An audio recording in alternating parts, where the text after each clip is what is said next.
Hello friends, welcome back to my channel. இன்னைக்கு நம்ம பார்க்க போகிற வீடியோ ஜூலை, ஆகஸ்ட், செப்டம்பர் இந்த 3 மாதத்தில் உங்களுக்கு டெலிவரி ஆக போகுதா? இந்த வீடியோ ரொம்பவே யூஸ்ஃபுல்லாக இருக்கும். இந்த 3 மாதத்தில் இருக்கும் கர்ப்பிணிகளுக்கு நார்மல் டெலிவரி ஆகிறதுக்கு, குழந்தை பிறந்த பிறகு நம்ம எப்படி இருக்கணும், குழந்தைக்கு அதாவது நம்மளுக்கு டெலிவரிக்கு போகிறதுக்கு நம்ம என்னெல்லாம் எடுத்து வைக்கணும், போகும் பொழுது ரொம்ப முக்கியமாக தேவைப்படுற பொருட்கள் என்னென்ன, அது மட்டும் இல்லாம இந்த டெலிவரி முடிந்த பிறகு என்ன பண்ணணும், என்ன பண்ணக்கூடாது எல்லாத்தையுமே இந்த வீடியோல நம்ம பார்க்க போறோம். வீடியோவ ஸ்கிப் பண்ணாம முழுசா பாருங்க. அப்பதான் உங்களால எல்லாத்தையும் தெரிஞ்சுக்க முடியும். நம்மளோட சேனல முதல் முறையா பார்க்குறவங்களா இருந்தீங்கன்னா, சப்ஸ்கிரைப் பண்ணிட்டு பாருங்க. அப்பதான் நான் போடுற யூஸ்ஃபுல்லான வீடியோ உங்களுக்கு நோட்டிஃபிகேஷனா வரும். நார்மலா ஜூன், ஜூலை, ஆகஸ்ட், செப்டம்பர் இந்த 4 மாதங்களே ஜூலை, ஆகஸ்ட், செப்டம்பர் இந்த 3 மாதத்துல இருக்கிற கர்ப்பிணிகளுக்கு ரொம்ப முக்கியமா தேவைப்படுறதுன்னு நம்ம பார்த்தோம்னா, நார்மல் டெலிவரி ஆகுறதுக்கு. ஏன்னா 7 மாதங்கள் உங்களுக்கு ஆயிருக்கும். 7, 8, 9 இந்த 3 மாதத்துல தான் இருப்பீங்க. 7வது மாதத்துல இருந்து நீங்க ஜீரக கஷாயம் எடுத்துக்கொள்ளலாம். 8வது மாதத்துல இருந்து சோம்பு கஷாயம் வந்து எடுத்துக்கொள்ளலாம். மேபி இதுவரைக்கும் நீங்க வாக்கிங் ஸ்டார்ட் பண்ணலாட்டி 7வது மாதத்துல இருந்து நீங்க வந்து வாக்கிங் வந்து நல்லாவே போக ஆரம்பிச்சிடலாம். காலையில ஒரு 1 மணி நேரம், ஈவினிங் ஒரு 1 மணி நேரம். ஒரே நேரத்துல போகணுமான்னா கிடையாது. ஒரு 10 மினிட்ஸ், 15 மினிட்ஸ் அந்த மாதிரி கூட சாப்பிட்டு ஒரு 1/2 அன் ஹவர் கழிச்சு ஒரு 15 மினிட்ஸ் வாக்கிங் போலாம். அதுக்கடுத்து ஒரு 10 மினிட்ஸ் உட்காந்துட்டு திரும்ப ஒரு 15 மினிட்ஸ் வாக்கிங் போகலாம். அல்லது ஒரு 10 மினிட்ஸ் வாக்கிங் போகலாம். அந்த மாரி போறது இன்னுமே ரொம்பவே நல்லது.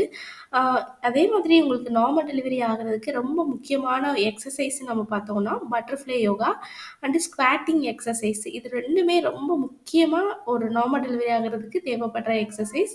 இத விட ரொம்ப முக்கியமானது வாக்கிங் தான். இதோட நம்ம வந்து சோம்பு கசாயம் எடுத்துக்கொள்ளலாம். சோம்பு கசாயம் வந்து 8வது மாதத்துல இருந்து தான் எடுத்துக்கொள்ளணும். 7வது மாசத்துல இருந்து எடுத்துக்கொள்ளக்கூடாது.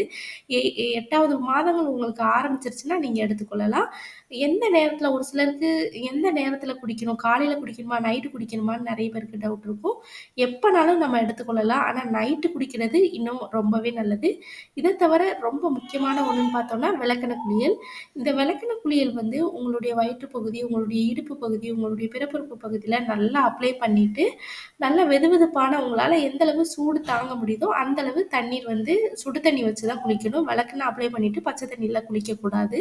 ஒரு சிலருக்கு விளக்கெண்ணெய் தேய்ச்சா எனக்கு சளி பிடிக்கும், ஒத்துக்காது, கிடைக்கல அந்த மாரி இருக்கிறவங்க, ஆலிவ் ஆயில் யூஸ் பண்ணலாம். தேங்கெண்ணெய் நார்மலா நம்ம வீட்ல தலைக்கு தேய்க்கிற தேங்கெண்ணெய் வந்து நீங்க யூஸ் பண்ணலாம். ஆனா தேங்கெண்ணெய், ஆலிவ் ஆயில் இது 2யும் கம்பேர் பண்ணும்போது விளக்கெண்ணெய் தான் விலை கம்மியும் கூட. எஃபெக்ட்டும் ரொம்ப அதிகம். நம்மளோட இடுப்பெலும்புகள் வந்து ரொம்ப இறுக்கமா இருக்கும். அதுவும் உங்களுக்கு முதல் குழந்தை, முதல் டெலிவரி ஆக போகுதுன்னா, நீங்களே ஃபீல் பண்ணுவீங்க.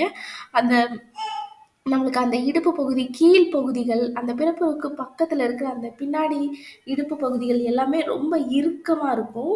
அது ஏன்னா நம்மளோட எலும்புகள், அந்த தசைகள் விரிவடையறதுக்கு தேவையான அந்த அ இதுன்னு சொல்லுவாங்க. அது வந்து இருக்காது. நம்ம இந்த விளக்கெண்ணெ குளியல் அ விளக்கெண்ணெய் அப்ளை பண்ண அந்த தளர்வு தன்மை வந்து கொஞ்சம் கொஞ்சமா தளர்வடையும். நம்மளோட இடுப்பெலும்புகளா இருக்கட்டும், நம்மளோட அந்த இடுப்பு பகுதிகளா இருக்கட்டும், இடுப்ப சுத்தி இருக்கிற தசை பகுதிகளா இருக்கட்டும், அது ரொம்பவே இந்த விளக்கெண்ணெய் குளியலுக்கு ரொம்பவே ஹெல்ப் பண்ணும். வாரத்துல உங்களுக்கு 8 மாதம் இந்த விளக்கெண்ணெய் குளியல் வந்து 7வது மாதத்துல இருந்து நீங்க ஃபாலோ பண்ணலாம்.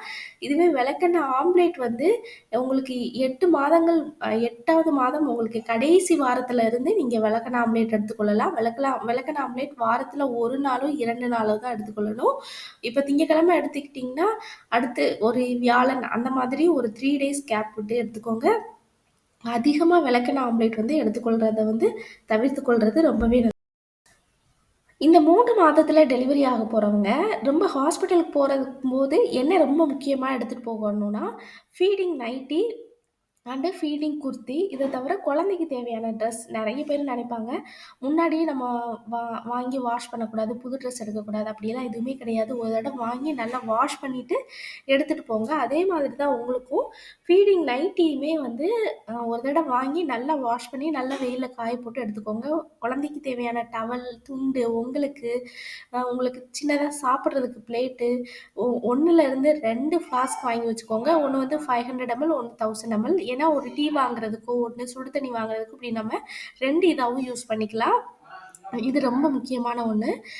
Feeding kurti and feeding nighty நம்ம வந்து மல்லிகா மெட்டர்னிட்டி வியர்னே தனியா நம்ம வந்து இப்ப ஸ்டார்ட் பண்ணியிருக்கோம். அ நல்லாவே இருக்குது. கிளாத்து எல்லாமே நெறைய பேரு நம்மளோட சேனல்ல இருந்தே வாங்கி நெறைய பேரு ஃபீட்பேக்கும் குடுத்துருக்காங்க. மேபி உங்களுக்கு இன்னும் தெரியாம இருந்ததுன்னா, நம்ம இதுல பண்ணுங்க. ரொம்ப அ இப்ப இருக்கிற ட்ரெண்டிங்ல இருக்கிற சுடிதார்ஸ் எல்லாமே நம்மளோட ஃபீடிங் குர்த்தியாவே நம்ம குடுக்குறோம். நம்ம ஓனா மேனுஃபேக்சர் தான் பண்றோம்.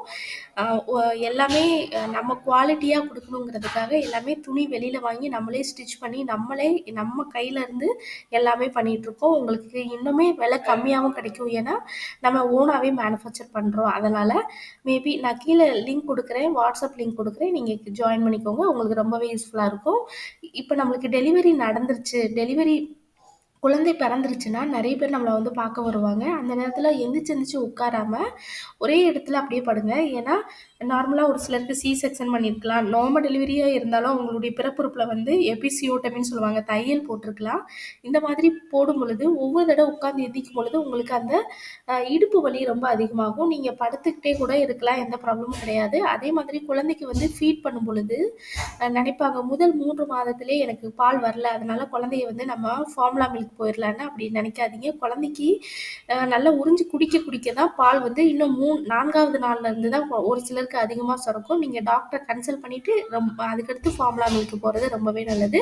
நெக்ஸ்ட் நம்ம பார்த்தோம்னா நெறைய பெண்கள் வந்து இது பண்ணுவாங்க. நம்ம டெலிவரி முடிஞ்ச உடனே வீட்டுக்கு போணும்னு நினைப்பாங்க. கண்டிப்பா அப்படி போகாதீங்க. உங்களுக்கு செக்ஷன் பண்ணியிருந்தாங்கன்னா, ஏதாவது புண்ணு, அந்த வலி இருந்தது, சரியா ஆறாம இருக்குது. அதே மாதிரி நார்மல் டெலிவரி ஆகி அவங்க அந்த பிறப்புறுப்பு சரியான புண்ணு ஆறாம இருந்ததுன்னா, எல்லாம் க்யூர் பண்ணிட்டு அவங்க எவ்வளோ நாள் இருக்க சொல்றாங்களோ, அத பண்ணிட்டு போங்க. ஏன்னா, நீங்க வீட்டுக்கு போயிட்டு குழந்தைய தூக்கிட்டு திரும்ப வர முடியாது. அதே மாதிரி குழந்தை வந்து பிறந்து ஒரு 4, 5 நாள்ல இருந்தே நம்ம வந்து சூரிய வெளிச்சத்தில வந்து அதாவது காலையில 7 டூ 8 மணி அடிக்கிற வெயில்ல வந்து குழந்தைய வந்து நம்ம காமிக்கணும். ஏன்னா, விட்டமின் டி கிடைக்கும்னு சொல்லுவாங்க. கண் பார்க்கும் திறன் வந்து ரொம்ப அதிகரிக்கும்னு சொல்லுவாங்க. அது ரொம்பவே முக்கியமான ஒண்ணு. அதே மாதிரி நம்ம டெலிவரிக்கு போகும்பொழுது உங்களுடைய அம் ஸ்டில் எப்ப நீங்க பிரெக்னன்சி ஆனதுலருந்து டெலிவரி வரைக்கும் என்னென்ன ஸ்கேன் பார்த்தீங்க, அந்த ஸ்கேன் ரிப்போர்ட்ஸ் எல்லாமே எடுத்துக்கோங்க. உங்களுடைய ஆதார் கார்டு, உங்க ஹஸ்பண்டுடைய ஆதார் கார்டு எடுத்துக்கோங்க. என்ன காரணம்னா, குழந்தைக்கு பர்த் சர்டிஃபிகேட் வந்து ஹாஸ்பிட்டல்ல தான் ரிஜிஸ்டர் பண்ணுவாங்க. ஸோ அந்த இடத்துல நீங்க ஆதார் கார்டு குடுக்கும்போது எந்த மிஸ்டேக்கும் வந்து வராது. இப்ப நம்மளுக்கு குழந்தை பிறந்துருச்சு. அடுத்து நம்ம எப்படி டேக் கேர் பண்ணணும்னு நம்ம பார்த்தோம்னா, ஆ நீங்க உங்களுக்கு சளி பிடிச்சதுன்னா, குழந்தைக்கும் வந்து சளி பிடிக்கும்னு சொல்லுவாங்க. ஸோ கண்டிப்பா நீங்க நல்லா சுடு தண்ணி நல்லா ஆற வச்சு, அந்த தண்ணிய குடிங்க. பூண்டு எடுத்துக்கோங்க. பூண்டோட கருப்பட்டியும் சேர்த்து எடுத்துக்கோங்க. ஏன்னா, என்னோட டெலிவரி டைம் எங்க பாட்டி வந்து அதுதான் சொன்னாங்க. பூண்டும், கருப்பட்டியும் நம்ம சாப்பிடும்பொழுது, நம்மளோட கர்ப்பப்பையில இருக்கிற கழிவுகள் எல்லாமே கொஞ்சம் இருந்தா கூட வெளியில போயிடும். தாய்ப்பாலும் நம்மளுக்கு அதிகமா சுரக்கும். அதோட உளுந்த கஞ்சி, உளுந்த பருப்பு சாப்பாடு இந்த மாதிரி எடுத்துக்கோங்க. நம்மளுக்கு அந்த முதுகெலும்புகள் வந்து ஸ்ட்ரென்த் கூடுறதுக்கு இது ரொம்பவே ஹெல்ப் பண்ணும். குழந்தை பிறந்த பிறகு ஒரு சிலருக்கு டவுட் இருக்கும். எப்போ இன்டர்கோர்ஸ்ல இருக்கணும்? நார்மல் டெலிவரி ஆனவங்க, அதே மாதிரி செக்ஷன் ஆனவங்க. நார்மல் டெலிவரி ஆனவங்க குறைஞ்சது 3 டூ 4 மந்த்தாவது கேப் இருக்கணும். அதுவே செக்ஷன் பண்ணீங்கன்னா, கண்டிப்பா 6 மந்த்தாவது கேப் இருக்கணும். என்ன காரணம்னா, நம்மளுக்கு வெளியில புண்ணுகள் ஆறுனாலும், உள்ள வந்து ஆறுறதுக்கு குறைஞ்சது 1 வருஷம் ஆகும். அதனால தான் வந்து 1 இயர் கேப் இருக்கணும். உங்களுக்கு செக்ஷன் பண்ணாங்கன்னா, கண்டிப்பா 1 இயர் கேப் இருக்கணும் அடுத்த பேபிக்குன்னு சொல்லுவாங்க. ஸோ அதையும் ரொம்ப ஃபாலோ பண்ணிக்கோங்க. அதே மாதிரி இர்ரெகுலர் பீரியட்ஸ் நெறைய பெண்களுக்கு வந்து வரும். அவங்க வந்து தாய்ப்பால் குடுக்குறதுனால இர்ரெகுலர் பீரியட்ஸ் வந்து வரும். அதனால எந்த ப்ராப்ளமும் கிடையாது. இருந்தாலும் 12 மாதங்கள் உங்களுக்கு பீரியட்ஸ் வரலாட்டி ஒரு தடவ டாக்டர போய் கன்சல்ட் பண்றது ரொம்பவே நல்லது. நெக்ஸ்ட் நம்ம பார்த்தோம்னா, நெறைய பெண்களுக்கு வந்து சொல்லுவாங்க, தலை ஈரமா இருந்து நம்ம ஃபீட் பண்ணோம்னா குழந்தைக்கு நெஞ்சு சளி பிடிக்கும்னு சொல்லுவாங்க. இது எங்க பாட்டியும் சொல்லுவாங்க. ஆனா, அது எந்த அளவுக்கு உண்மை எந்த அளவு உண்மைன்னு தெரியல. அதையும் நீங்களும் ஃபாலோ பண்ணிக்கிறது ரொம்பவே நல்லது. நல்லா தலைய காய வச்சுட்டு ஃபீட் பண்றது ரொம்பவே நல்லது. இந்த வீடியோ உங்களுக்கு ரொம்பவே யூஸ்ஃபுல்லா இருக்கும்னு நெனைக்கிறேன். இந்த வீடியோ பிடிச்சிருந்ததுன்னா லைக் பண்ணுங்க, ஷேர் பண்ணுங்க, கமெண்ட் பண்ணுங்க. மறக்காம சப்ஸ்கிரைப் பண்ணிடுங்க.